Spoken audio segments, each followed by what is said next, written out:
కాశీ విశ్వనాథ భక్తి వృక్ష.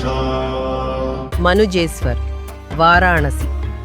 వారాణసి నడిబొడ్డున ఉన్న మణికర్ణిక తీర్థక్షేత్రం యొక్క వైభవం సాటిలేనిది.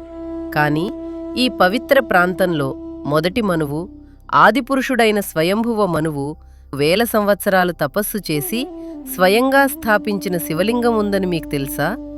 పురాతన కాలంలో రాజైన స్వయంభువ మనువు ఉపవాసం మరియు జితేంద్రియంగా వేల సంవత్సరాలు కఠిన తపస్సు చేశాడు.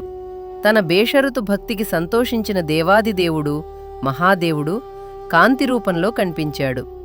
మొదటి స్వయంభూ మనువుచే పూజించబడినందున ఆ లింగాన్ని మనుజేశ్వర్ అని పిలుస్తారు. ఇది చాలా అరుదైన పశ్చిమాభిముఖంగా ఉన్న లింగం. ఇది సాధకుడి అన్ని పాపాలను తక్షణమే నాశనం చేస్తుంది. శాస్త్రాల ప్రకారం ఇక్కడ చేసే పూజల ఫలితాలు మాటలకు అతీతంగా ఉంటాయి.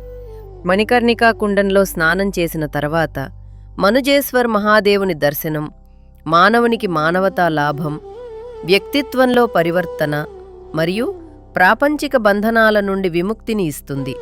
సాధకుడు ఈ ఆలయంలో స్తోత్రాల్ని పఠించటం వల్ల శీఘ్రంగా ఆధ్యాత్మిక సిద్ధుల వైపు దారితీస్తుంది.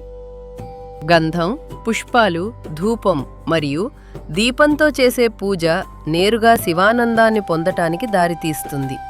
మహాదేవుని పూజ ఏ క్షణంలోనైనా ఫలవంతమైనప్పటికీ మాఘమాసంలోని శుక్ల చతుర్దశి నాడు చేసే పూజ చాలా ప్రత్యేకమైనదిగా పరిగణించబడుతుంది మరియు తరగని పుణ్యాలను ప్రసాదిస్తుంది. కనకేశ్వరస్యోత్తరేణ నామ్నాచ మనుజేశ్వరం ముఖలింగ పశ్చిమం సర్వ పాప ప్రణాశనం.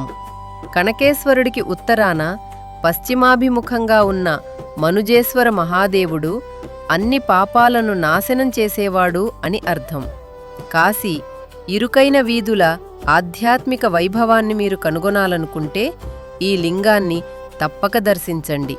జ్ఞానంలో ఉన్నా లేదా అజ్ఞానంలో ఉన్నా కాశీలోని ఈ సూక్ష్మ కేంద్రంలో మహాదేవుడిని ఆశ్రయించేవాడు మోక్షాన్ని పొందుతాడు. ఓం శ్రీ మనుజేశ్వరాయ నమః. కాశీ విశ్వనాథ భక్తి వృక్ష.